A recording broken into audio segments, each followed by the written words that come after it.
சமீபத்தில் உதயநிதி ஸ்டாலின் அவர்கள் பேசும்பொழுது கெட் அவுட் மோடி நாங்கள் சொல்லுவோம் அப்படின்னு சொல்லி பேசினது வந்து சர்ச்சையாக மாறி இருக்கு சார். அதற்காக அண்ணாமலை அவர்கள் பார்த்தீங்கன்னா இப்போ நீங்கள் சொல்லிப்பாரு அப்படின்ற மாதிரி அவரும் வந்துட்டு வாதம் வச்சிருந்தாரு. இப்போ இருவரும் பார்த்தீங்கன்னா ஒருமையில பேசி கொண்டிருக்கிறார் சார். வாடா போடான்ற லெவலுக்கு வந்துட்டாங்க. நீ யாரா தனியாக வந்திருப்பார் அப்படின்லாம் பேச ஆரம்பிச்சிருக்காங்க. இந்த வார்த்தையை போகிற நீங்கள் எப்படி பார்க்குறீங்க சார்? இந்த மாதிரி ஒரு நிலைமைக்கு நாங்கள் தள்ளப்பட்டிருக்கோங்க. பல ஆண்டுகளாக தொடர்ந்து திமுக வந்துட்டு அநாகரிகமாக ரொம்ப ஆபாசமாக பேசிக்கிட்டு வந்திருந்தாலும் கூட பாரதிய ஜனதா கட்சியை சேர்ந்த தலைவர்கள், அகில இந்திய தலைவர்களாக இருக்கட்டும், மாநில தலைவர்களாக இருக்கட்டும், மாவட்ட மண்டல கிளை தலைவர்களாக இருக்கட்டும், யாருமே வந்துட்டு நாங்கள் அநாகரிகமாக பேசுறதில்ல, யாரையும் ஒருமையில பேசுறதில்ல. But there is a limit for everything. ரொம்ப நம்ம குனிய அவங்க குட்டிகிட்டே இருக்கிறான். திமுக காரங்களுக்கு என்ன ஒரு எண்ணம் வந்துருச்சு அப்படின்னா, பாரதிய ஜனதா கட்சிக்காரங்க தலைவர்கள் ரொம்ப நல்லவங்க, நம்ம என்ன சொன்னாலும் அவங்க கவுண்டர் பண்ண மாட்டாங்க, நாம உடனே மக்கள் மத்தியில நம்ம வீர தீரர்கள்னு காமிச்சுக்கலாம் அப்படின்னு நினைச்சு ரொம்ப மோசமா பேசுறான். ஏதோ சாதாரண ஆட்கள் இந்த சிவாஜி கிருஷ்ணமூர்த்தின்னு சொல்லி ஒரு அயோக்கியம் இருக்கிறான், அந்த மாதிரி ஆபாச பேச்சாளர்கள் இல்ல. உதயநிதியா இருக்கட்டும், ஸ்டாலினா இருக்கட்டும், ஈவன் கருணாநிதியா இருக்கட்டும், இப்படி முதற்கட்ட தலைவர்களே பார்த்தோம்னா ரொம்ப மோசமா பேசுறான். ஒரு சில மாதங்களுக்கு முன்னாடி தமிழக முதலமைச்சராக இருக்கக்கூடிய மு.க. ஸ்டாலின் அவர்கள் அரசியலமைப்பு சட்டப்படி அவரோட உயர்ந்த பதவியில் இருக்கக்கூடிய ஆளுநரை, கவர்னரை வாடா போடன்னு பப்ளிக்ல பேசுறாருங்க. வாடா போடன்னு சொல்றார். எவ்வளவு மோசமான விஷயம்.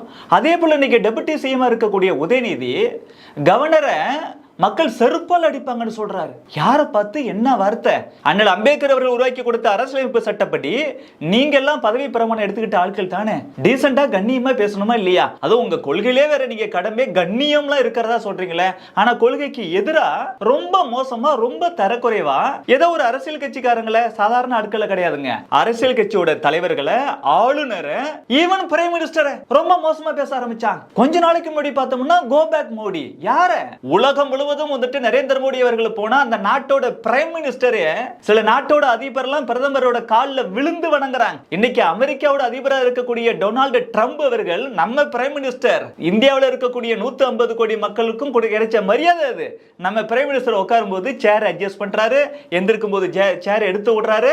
இப்படி அமெரிக்காவோட அதிபர் முதற்கொண்டு உலகம் முழுவதும் இருக்கக்கூடிய பல்வேறு நாடுகளை சேர்ந்த அரசியல் தலைவர்கள், ஆளுமைகள் பிரைம் மினிஸ்டர் நரேந்திர மோடியை அவ்வளவு புகழ்ந்து அவ்வளவு மரியாதை நடத்துறாங்க. இது மூலமா நம்ம நாட்டு மக்கள் எல்லோருக்கும் மரியாதை கிடைக்குது. அதுதான் உண்மை.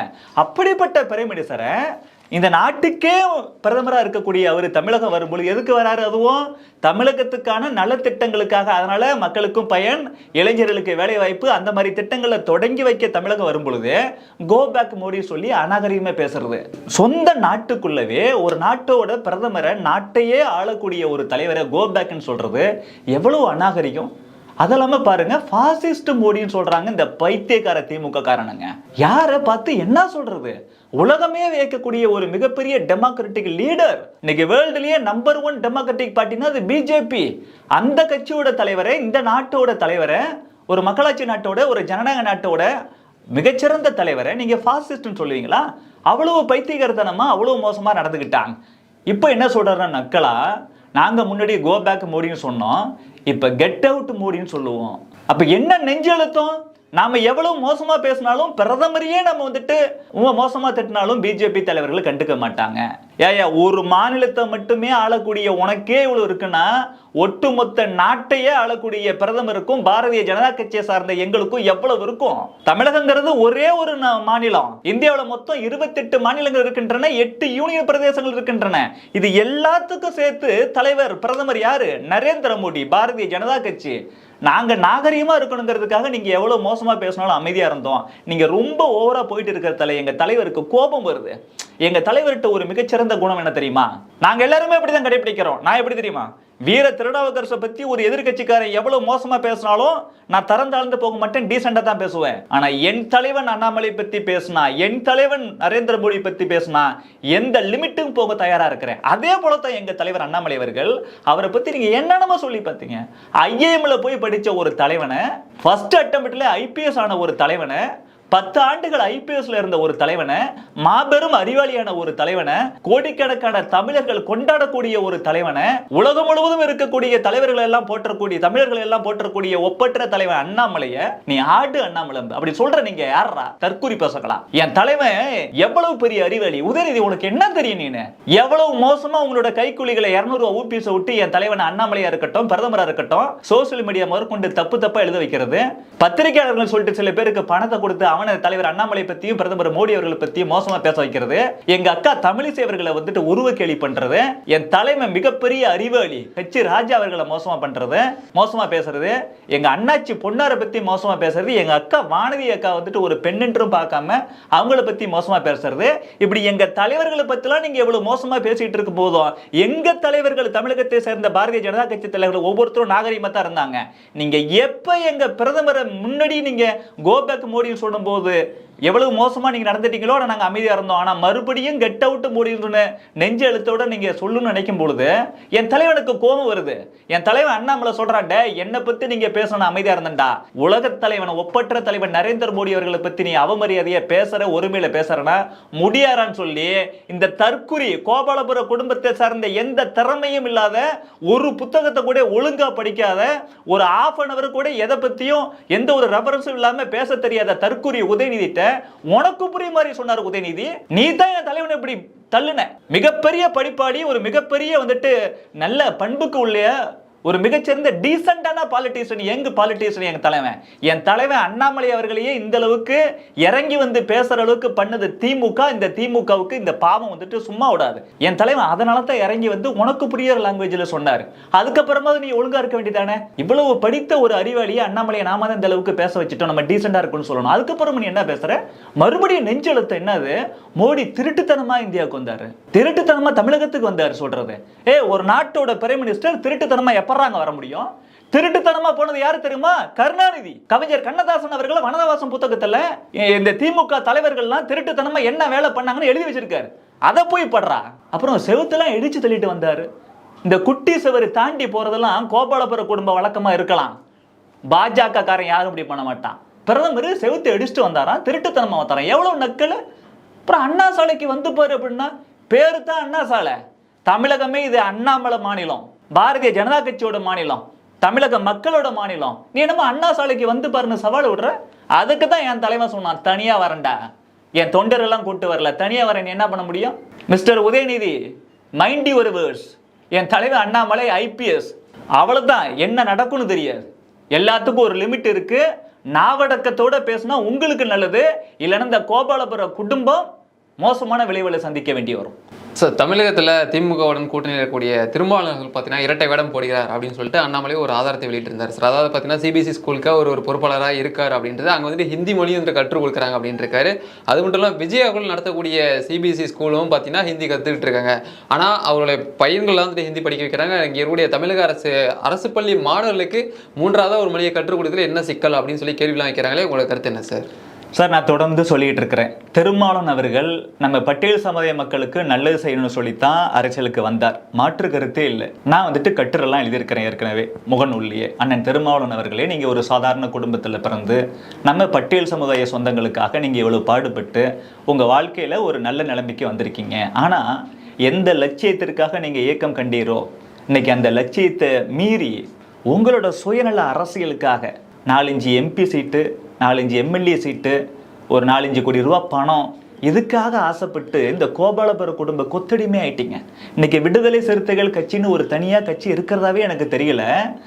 பிஜேபி உள்ளிட்ட கட்சியில் பார்த்தோம்னா நாங்கள் SC wing, ST wing, OBC wing, youth wing, women விங்குலாம் வச்சுருப்போம். அந்த மாதிரி எனக்கு தெரிஞ்சு திமுகவோட SC விங்கா விடுதலை சிறுத்தைகளை மாற்றிவிட்டாரு திருமாவளவன். அதனால தான் இந்த கோபாலபுர குடும்பம், ஸ்டாலின், உதயநிதி, கனிமொழி இவங்க என்ன பேசுகிறாங்களோ அதெல்லாம் திருமாவளவன் விட்டு பேச சொல்கிறாங்க. அப்படியே பேசுகிறாரு இவர். அலையன்ஸுங்கிறது எலெக்ஷன் டைமில் இருக்க வேண்டியது. அண்ணன் திருமாவளவர்களே, எலெக்ஷன் முடிஞ்சு போச்சு, இல்லை அடுத்த எலெக்ஷன் வரப்போகுது, அப்போ பேசிக்கிங்க. எப்போ பார்த்தாலும் திமுகவோட ஊதுகுழலா, அவங்களோட கைக்குழியாக இருக்கீங்க. உங்களுக்குன்னு ஒரு கொள்கை இல்லையா? எந்த லட்சியத்துக்காக வந்தங்க? இதே திமுக ஆட்சியில் தானே வேங்க வெயில்ல இவ்வளோ பெரிய கொடூரம் நாகரிக சமுதாயம் எங்கேயாச்சும் நடக்குமா? இந்த திமுக ஆட்சியில் நம்ம பட்டியல் சமுதாய மக்களுக்கு எதிராக இவ்வளவு மோசமாக நடந்திருக்குல்ல. அதை எதிர்த்து குரல் கொடுக்காம, திமுக ஆட்சியை கண்டிக்காம, ஸ்டாலினை, உதயநிதியை கண்டிக்காம அவங்களுக்கு பல்லக்கு தூக்கத்திலே இருக்கீங்க. அவங்களுக்கு ஜால்ரா போடுறீங்க. அவங்க என்ன சொல்றாங்களோ அதே மாதிரி நீங்களும். சார், அவங்க தான் வந்துட்டு தனியாக பிரைவேட் ஸ்கூல்ஸ் நிறைய வச்சுக்கிட்டு அதில் இந்திய, சமஸ்கிருதம் உள்பட பல்வேறு மொழிகள் அங்கே படிக்கக்கூடிய பணக்கார பிள்ளைகளுக்கு சொல்லிக் கொடுக்குறாங்க. ஆனால் கவர்மெண்ட் ஸ்கூலில் படிக்கக்கூடிய பிள்ளைகளுக்கு மட்டும் 3வது எந்த மொழியும் நாங்கள் கற்றுக் கொடுக்க மாட்டோம் அப்படின்னு உறுதியாக இருக்கிறாங்க, வஞ்சிக்கிறாங்க. நீங்கள் சொல்லணும்ல, கவர்மெண்ட் ஸ்கூலில் அதிகமாக படிக்கிறது யாரு சார்? SC மக்கள், பிசி மக்கள், எம்பிசி மக்கள், ஏழை எளிய மக்கள். பணக்காரன் எல்லாம் நீங்க எஸ்சியா இருக்கட்டும், பிசியா இருக்கட்டும், எம்பிசியா இருக்கட்டும், பணக்காரன் எல்லாம் பிரைவேட்டுக்கு போயிடுறான். கவர்மெண்ட்ல இருக்கிறது முழுசும் ஏழை. அதுலயும் அதிகமா இருக்கிறது எஸ்சி மக்கள், எம்பிசி மக்கள், பிசி மக்கள். அவங்களுக்கு அந்த மாணவர்களுக்கு வந்துட்டு ஏழை மாணவர்களுக்கு மூன்றாவதா ஒரு மொழி கற்றுக் கொடுக்க முடியலையே. இன்னைக்கு தேசிய கல்விக் கொள்கை தமிழும் ஆங்கிலமும் சொல்லிக் கொடுக்கணும், அதை தாண்டி இன்னொரு மொழி மூன்றாவது மொழியை சொல்லிக் கொடுக்கணும்னு நல்ல கொள்கை வருது. இந்திய கட்டாயம் படிக்கணும்னு சொல்லல, ஏதாவது ஒரு இந்திய மொழி மூன்றாவது மொழின்னு சொல்லுது.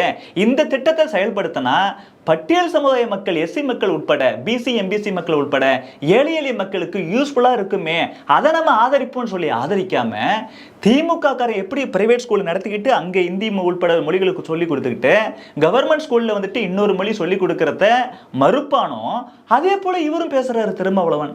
அண்ணன் திருமாவளவன் அவர்களே, உங்க வாழ்க்கை அப்புறம் வேஸ்ட். பொதுநலத்தில் ஆரம்பிச்ச உங்க வாழ்க்கை இன்னைக்கு ஒட்டுமொத்த சுயநலத்தின் உருவமா மாறி கிடக்கு. அப்ப என்ன வாழ்க்கை அது? ஒரு மனிதனை சின்ன வயசுல தவறு பண்ணிட்டு போக போக திருந்தி வரலாம் சார். நீங்க சின்ன வயசுல நல்ல லட்சியத்துக்காக பொது வாழ்க்கைக்கு வந்துட்டு இன்னைக்கு இவ்வளவு மோசமா ஒரு சுயநலவாதியா, வெறும் அரசியல்வாதியா மாறி போய் கிடக்குறீங்களே, எவ்வளவு மோசமான விஷயம்.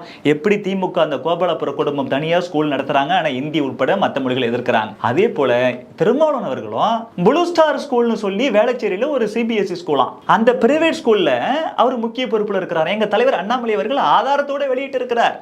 அந்த ஸ்கூல்ல மூன்றாவது மொழி சொல்லிக் கொடுக்கப்படுது, இந்தி சொல்லிக் கொடுக்கப்படுது. இவரும் திமுக காரர் மூலம் என்ன செய்யறாரு, இவர் ஸ்கூல்ல இந்தி சொல்லி கொடுத்துக்கிட்டு வெளியில வந்து என்ன பண்றாரு, இந்தி சொல்லிக் கொடுக்க கூடாது, மூன்றாவது மொழி சொல்லிக் கொடுக்க கூடாது. முதல்ல மும்மொழியில இந்திங்கிறது கட்டாயம் இல்லை. மாணவர்கள் மூன்றாவதா எந்த மொழி பிடிக்குதோ எடுத்து படிச்சுக்கலாம். ஆனா இவங்க திமுக காரங்க போலவே திருமாவளவனும் திட்டமிட்டு என்ன சொல்றாரு, மூன்றாவது மொழி இந்தி இந்தி இந்தி, அதனால மூன்றாவது மொழியை நாங்க அனுமதிக்க மாட்டோம் சொல்லி இவரும் திமுக காரன் போலவே பேசுறாரு. ரொம்ப வருத்தமா இருக்கு. அதுக்கு நீங்க கல்யாணம் பண்ணிக்கிட்டு குடும்பத்தோட சந்தோஷமா ஏற்கனவே கவர்மெண்ட் வேலையில இருந்தீங்க, அப்படியே வாழ்ந்துட்டு போயிருக்கலாமே. கல்யாணம் கூட பண்ணிக்காம இன்னைக்கு எஸ்சி மக்களுக்காக தான் வாழ்றேன், ஏக்கம் கண்டிருக்கேன்னு சொல்லிவிட்டு அந்த கோபாலபுர குடும்பத்துக்கு கொத்தடிமையா இருக்கிறதுக்கு எதுக்கு இந்த வாழ்க்கை? ஒரு நல்வாழ்வா தொடங்கி இன்னைக்கு ஒரு மோசமான வாழ்வா திருமாவளவனோட வாழ்வு மாறி கிடக்கு. நமக்கே வருத்தமா இருக்கு. அதே போலதான் விஜய். நான் அடிக்கடி சொல்லிட்டு வரேன், விஜயோட கட்சி டிவிகே இல்லைங்க, டிஎம்கே. பேர் தான் சும்மா வெளியில டிவிகேன்னு மாத்திருக்கிறாங்க. ஏன் அப்படி சொல்றேன்? திமுக என்ன சொல்லுதோ அது எல்லாத்தையும் அப்படியே சொல்றாரு. அப்புறம் எதுக்கு தனியா நீங்க கட்சி ஆரம்பிச்சீங்க? அதான் திமுக வந்துட்டு கருணாநிதிக்கு அடுத்தது ஸ்டாலின் வந்தாரு, ஸ்டாலினுக்கு அடுத்தது உதயநிதினு ஒரு ஆசாமி இருக்காரு. இருந்துட்டு போட்டுமே, நீங்க வேற எதுக்கு வரணும்? உதயநிதிக்கு தானே அந்த வாய்ப்பு வரப்போகுது, திமுக தலைமை பதவி உங்களுக்கு வரப்போறது இல்ல. உங்களுக்கு காசுக்கா பஞ்சம்? சினிமாவில் நீங்க சம்பாதிச்சிருக்கலாம்ல. தொடர்ந்து வந்துட்டு இன்னைக்கு சக்சஸ்ஃபுல்லான ஒரு ஹீரோ தானே இருக்கீங்க, சம்பாதிச்சிருக்கலாம்ல. அதை விட்டுவிட்டு இங்க வந்துட்டு அரசியலுக்கு வந்து டிஎம்கே எப்படிலாம் இரட்டை வேடம் போடுதோ, எவ்வளவு மோசமா பேசுவதோ அதையே விஜய் அவர்களை நீங்களும் செஞ்சுட்டு உட்காந்துருக்கீங்க. நீங்க நடத்தக்கூடிய விஜய் வித்யாசரம் ஸ்கூல்ல இந்தி சொல்லி கொடுக்குறீங்க. பேரை கூட பாருங்க, தமிழக வெற்றி கழகம், இதுக்கு மட்டும் தமிழ். ஸ்கூல் பேர் என்ன? விஜய் வித்யாசரம். இந்தி கூட இல்ல, சமஸ்கிருதம். இந்தி எதுக்குறோம், சமஸ்கிருதம் எதுக்குறோம் சொல்லிவிட்டு உங்க பள்ளியோட பேரே சமஸ்கிருதத்துல வச்சிருக்கீங்க. உங்க பள்ளியில இந்தி உட்பட பல்வேறு மொழிகள் சொல்லி கொடுக்குறீங்க. இப்ப நீங்க நடத்தக்கூடிய உங்க பேர்ல இருக்கக்கூடிய அந்த பள்ளிக்கூடத்துல இந்தி சொல்லி கொடுப்பீங்க, வேற மொழிகள்லாம் சொல்லி கொடுப்பீங்க. ஆனா உங்க ரசிகர்கள் இருக்கிறாங்களே, அவள யாரு? பணக்காரனா இருக்கான், பென்ஸ் கார்ல போறவனும் பிஎம்டபிள்யூல போறவனும் உங்களுக்கு ரசிகனா இருக்கிறான், அவ்வளவு விவரம் தெரிஞ்சவன்.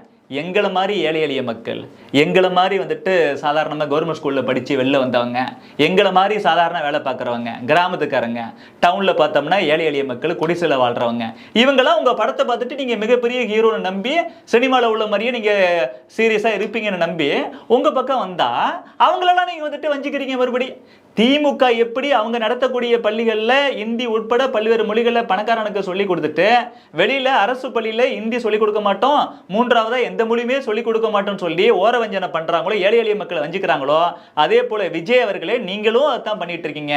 நீங்கள் நடத்துகிற பள்ளிக்கூடம் சமஸ்கிருத பேரில் இருக்கு, அந்த பள்ளிக்கூடத்தில் வந்துட்டு இந்தி சொல்லிக் கொடுக்குறீங்க.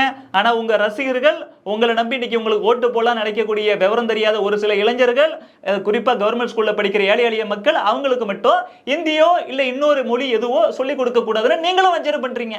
அப்ப திமுகவுக்கும் தாவேகாவுக்கும் டிஎம்கேக்கும் டிவிகேக்கும் என்ன சார் டிஃபரன்ஸா இருக்கு? அப்புறம் என்ன மாற்று அரசியல்? அப்போ உங்க நோக்கம் என்ன?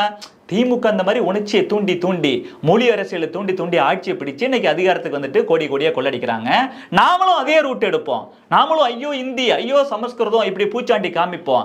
ஏழை எளிய மக்கள் மட்டும் தான் ஏமாந்து போவான். அவனை ஏமாத்தலாம். பணக்காரன்லாம் எத்தனை மொழினாலும் கத்துக்கிட்டோம், அவன் நல்லா இருக்கட்டும், அவன் எப்படி நமக்கு ஓட்டு போறது இல்ல. ஏழை எளிய மக்கள் வந்துட்டு உணர்ச்சி தூண்டி விட்டு நாமளும் வந்துட்டு ஆட்சியை பிடிச்சு சினிமாவில் சம்பாதிச்சதை விட நம்ம அதிகமா சம்பாதிக்கலாங்கிற எண்ணம் தானே உங்களுக்கும். எதுக்கு சார் சுயநல எண்ணத்தோட வரீங்க? ஆனா பாரதிய ஜனதா கட்சியை பாருங்க சார், எங்க தலைவர் அண்ணாமலை அவர்கள் ஐபிஎஸ் வேலையை விட்டுட்டு கட்சிக்காக வரார்.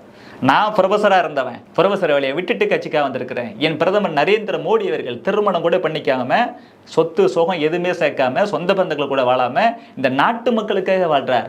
என்ன politics is not a profession but a mission சொல்லி மகாத்மா காந்திஜி சொல்லியிருக்கிறார். அந்த கூற்றுப்படி நடக்கக்கூடிய தலைவர்கள் தொண்டர்கள் இருக்கக்கூடிய இயக்கம் பாரதிய ஜனதா கட்சி. உங்க கட்சிங்கிறது திமுக போலவே ஒரு சுயநல கட்சி. நீங்களோ உங்க கட்சியோ தமிழகத்துக்கு தேவையில்லை. எப்படி தீய சக்தி திமுக, இரட்டை வேடம் போடக்கூடிய திமுக, அதோட கூட்டணி கட்சிகள் எப்படி மோசமா இருக்கிறாங்களோ அவங்களை எப்படி நாங்க ஒழிச்சு கட்ட போறோமோ தமிழக மக்கள், அதே போல விஜய் அவர்களே உங்க கட்சியும் இந்த முதல் தேர்தலையே தமிழக மக்கள் ஒழிச்சு கட்டுவாங்க. ஏன்னா நீங்க இரட்டை வேடம் போடுறீங்க. மக்களுக்கு எது நல்லதோ, ஏழை எளிய மக்களுக்கு எது நல்லதோ அதை செய்யாம பணக்காரங்களுக்கு ஆதரவா நீங்களும் நடத்துக்கிறீங்க. ஏழை எளிய மக்களுக்கு நீங்களும் வஞ்சனை பண்றீங்க, ஓர வஞ்சனை பண்றீங்க, துரோகம் பண்றீங்க. இந்த துரோகத்தை தமிழக மக்கள் ஏற்றுக்கொள்ள மாட்டார்கள்.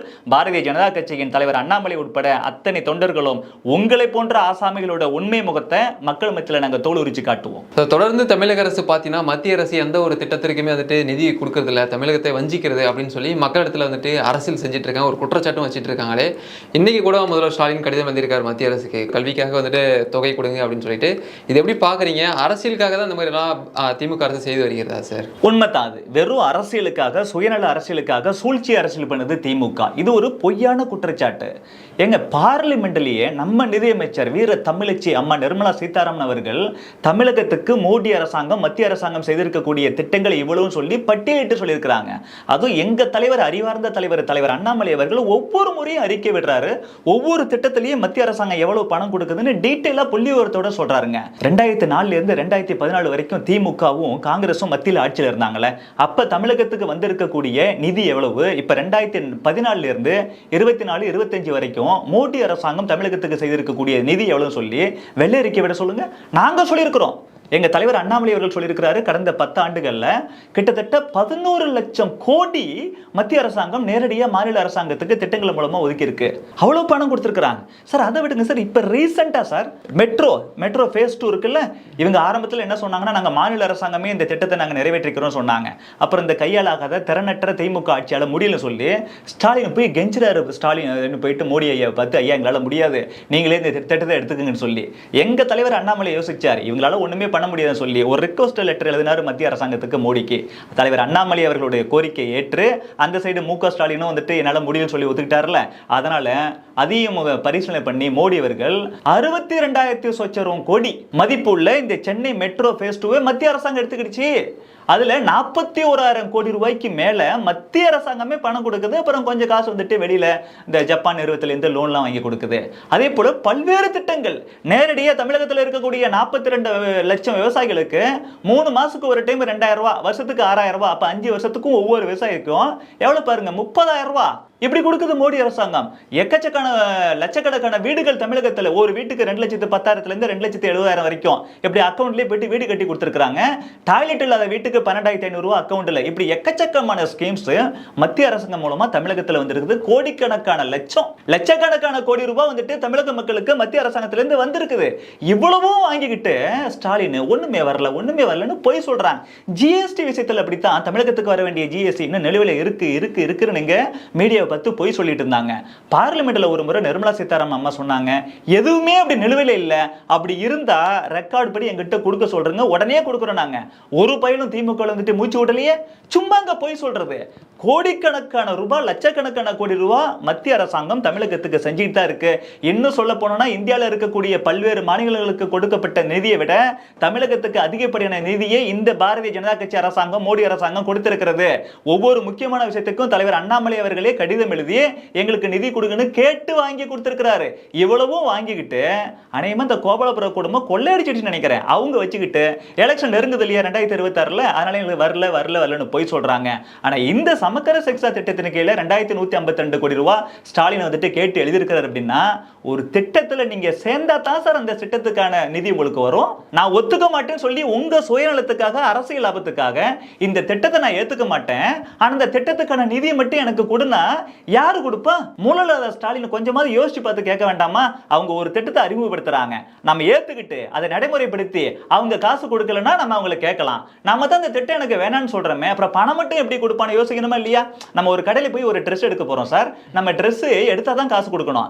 ட்ரெஸ் எடுக்காம நம்மள்ட்ட கடைக்காரன் காசு கேட்டானா நம்ம என்ன சொல்லுவோம்? யோ ஓன் ட்ரெஸ் நான் வாங்கல, அப்புறம் ஏன் என்கிட்ட காசு கேட்கறேன்னு கேட்போமா இல்லையா? அதான அறிவு. அந்த மாதிரி மத்திய அரசாங்கம் இந்த திட்டத்தை கொண்டு வருது. பிஎம்ஸ்டி ஸ்கூல்ஸ் வந்துட்டு அவங்க ஆரம்பிச்சு அதுக்கான நிதி கொடுக்கறோம்னு சொன்னாங்க, அதை நீங்க செய்ய மாட்டேங்கிறீங்க. மும்மொழி திட்டத்துல கூட 3வது மொழியா நீங்க ஒரு மொழி நடைமுறைப்படுத்தினா அதற்கான காசு எல்லாம் மத்திய அரசாங்கம் கொடுக்கும். மத்திய அரசாங்கம் எந்த ஒரு திட்டத்தெல்லாம் சொல்லுதோ அதை ஏத்துக்கிட்டா அதற்கான காசு கிடைக்கும். இல்லைன்னா வழக்கமா கொடுக்கக்கூடிய காசு எல்லாம் வரும், வேற எந்த காசும் வராது. இதுதான் இயற்கை, இதுதான் சட்டம். ஆனா வேணும்னே தமிழக மக்களை ஏமாத்தணும், ஏன்னா எலெக்ஷன் வருது, உணர்ச்சி அரசுல தூண்டி விடணும், மோடி ஒண்ணுமே செய்யல, பிஜேபி ஒண்ணுமே செய்யலன்னு சொல்லி அவதூறு பிரச்சாரம் பண்ணி நம்ம ஓட்டு வாங்கி மீண்டும் ஜெயிச்சலான்னு சொல்லி ஸ்டாலின் நினைக்கிறாரு, உதயநிதி நினைக்கிறாப்புல. அது நடக்கவே நடக்காது. ஏன்னா தமிழக இளைஞர்கள், மாணவர்கள், பெண்கள், பெரியவர்கள் எல்லாருக்குமே இப்ப அறிவு இருக்கு. திமுக காரனால அவங்க அப்பா கருணாநிதி ஏமாத்தினது மாதிரி இனியும் ஏமாத்த முடியாது. தமிழர்களை இனி ஒருபோதும் ஏமாத்த முடியாது. தீய சக்தி திமுக, திறனற்ற திமுக, பொய் பிரச்சாரம் பண்ணும் திமுக நிச்சயம் இந்த 2026 தேர்தலில் எல்லா தொகுதியிலும் டெபாசிட் இழக்கும், மாபெரும் தோல்வி அடையும்.